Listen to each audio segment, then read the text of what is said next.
Hello, welcome to Duncan Egg Bricks and to part 72 of my Hogwarts MOC series. Today we're going to be taking a look at one of the most defining features of Hogwarts Castle in the movies, and that is the Grand Staircase Tower. Also known as the Turris Magnus, or sometimes as Dumbledore's Tower, I think, although that name doesn't quite make sense. This is one of the most iconic parts of Hogwarts Castle. It's actually not mentioned at all in the books. There are lots of different towers for Hogwarts, but in the films this was designed as a real focal point right near the Great Hall, and it contains an awful lot of things. And for me, for my Hogwarts, it's always been something that I've never quite been satisfied with. And the main reason for that is that it's been too skinny. The Grand Staircase Tower is quite a huge building, in and of itself. It's this massive round tower with a huge spire on top, and mine looked a little bit more like Rapunzel's tower. So what I decided to do was go back and see if I could find a better way to create this. Now, there have been lots of different solutions. The big direct-to-consumer Hogwarts Castle set used a technique similar to the Saturn V rocket, where it used these curved panel pieces and then had built-up bits with curved slopes on the outside. I've seen people use sort of straight sides, but then use hinge bricks to make what's essentially, a giant octagon, or shapes with many more sides than that.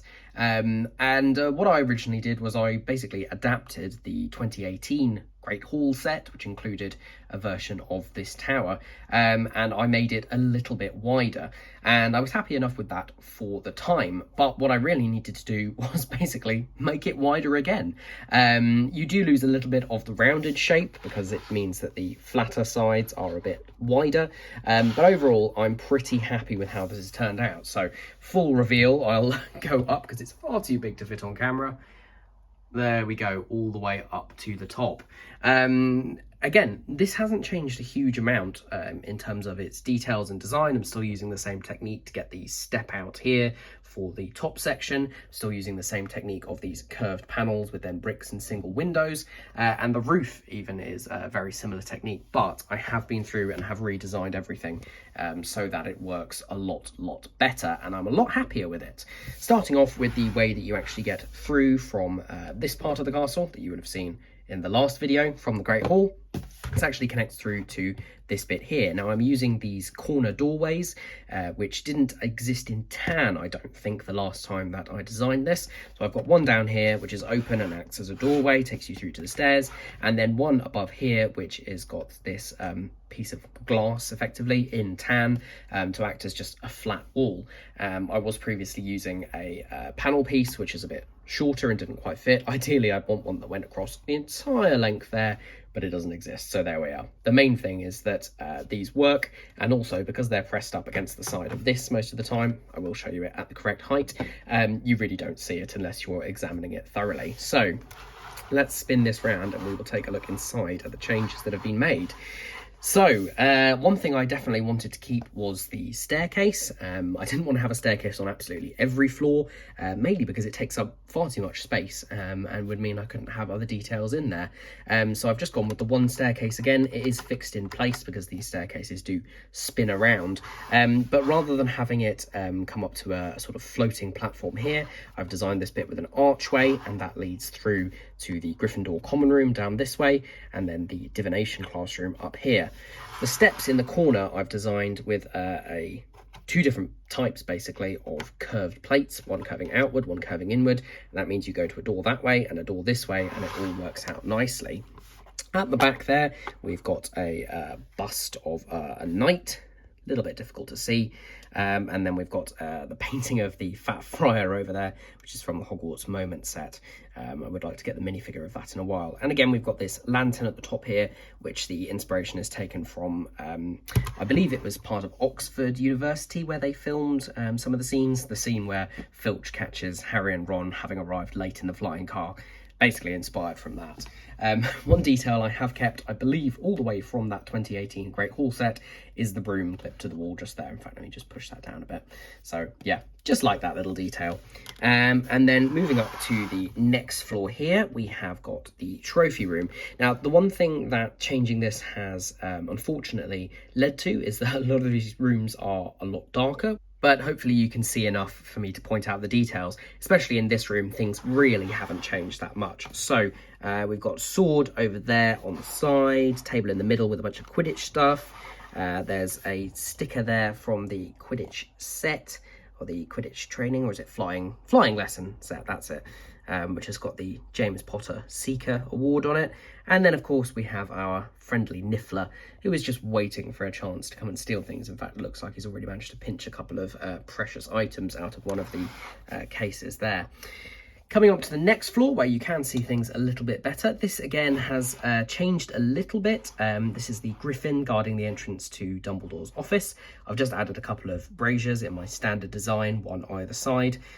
This basically blocks kind of half the floor. It only comes up to about here, but I think the effect is really nice and means you can have a really nice scene, and there's room for characters to stand outside there.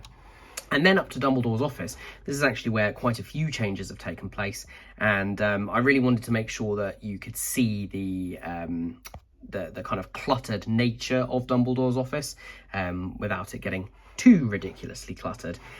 What I will do here, because you really can't see anything, is I'll find a light and we'll try and get a better look at what's actually inside there. There we go, that's a bit better. I really need a ring light or something like that, but there we go. So inside, things like the desk and the chair haven't really changed that much. Neither has the perch with forks on it either. What has changed is the way in which it's been laid out. So what I've actually done is design these bookcases that go on either side, and they basically frame the windows. I've used a variety of different plates and pieces to get the book detailing in.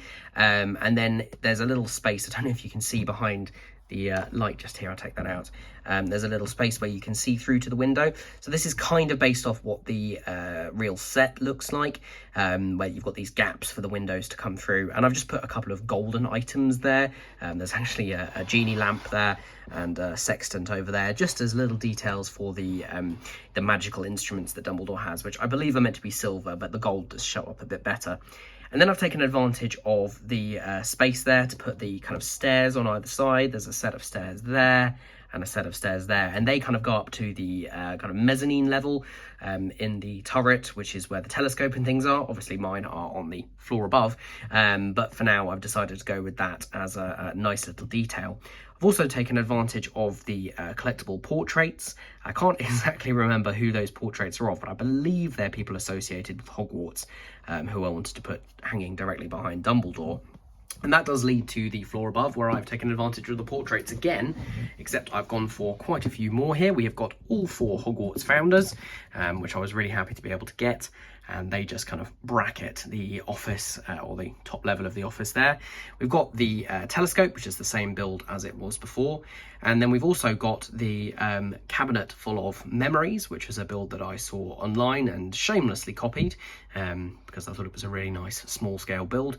And then over here, we've got the pensive, which I moved from actually being inside the office to being up here. And I've included the kind of base that it has when we see it in Goblet of Fire.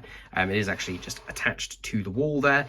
And annoyingly, I really wanted to get one of those 1x1 bricks with studs on all sides. I think they're sometimes called Travis bricks. I wanted to get one in tan, but they're very expensive. So there's a light bluish grey one there, and I think it works with that nice printed dish on top, which came in the collectible minifigures series 1. We've got the same bust of Shakespeare, I suppose it is, with that hairpiece. And then all the way at the top, we have got Gryffindor's sword, which I've created a much nicer sort of plinth for it to sit on. I would really like to have it in a glass case, but I don't really have the space, and I think that looks really nice there. One other thing that I did change is the 3 turrets here, which in reality, or in the fiction of the universe, actually contain Dumbledore's office. I've swapped those out. Previously, only one of them was the full 2x2 width, then the next one was slightly smaller, and the outer one was only 1x1. I decided, because it was a bigger build overall, that I would just go for bigger for all of them, and I think they look really, really nice. The roof was tricky to figure out, but I am happy with how the results turned out. All of these pieces are just hinged. You can probably see all the different colours and stuff inside, but they're all hinged, all at slightly different angles, and I think the overall effect is pretty good, and I'm pretty happy with how that looks. Right, I'm going to get this back into the castle and back up at the right height, and we'll take a look at what it looks like. Here we are with everything back in place. and you can see that the grand staircase tower fits in really nicely there. I think the overall effect of having it be that little bit wider looks really nice. It's still not as wide as it would need to be accurate, but then it would take up about half the shelf, and I don't really have room for that. And you can see that the little building attachment there that fits to the Great Hall, that slides in there really, really nicely, and matches up with the level of that floor just there. And yeah, really happy with how that looks overall. And you can probably see in the bottom right of the screen at the moment the next build, which is, yes, another rebuild, along with a lot of other things here.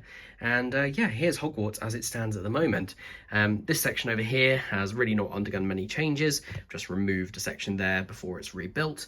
But I will be going back over all of the rock work along here to make sure that it matches.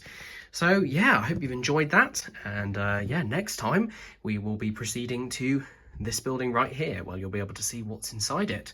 So I do hope you've enjoyed this video. If you have, please give it a like down below, subscribe to the channel for future updates, and I'll be seeing you again really soon.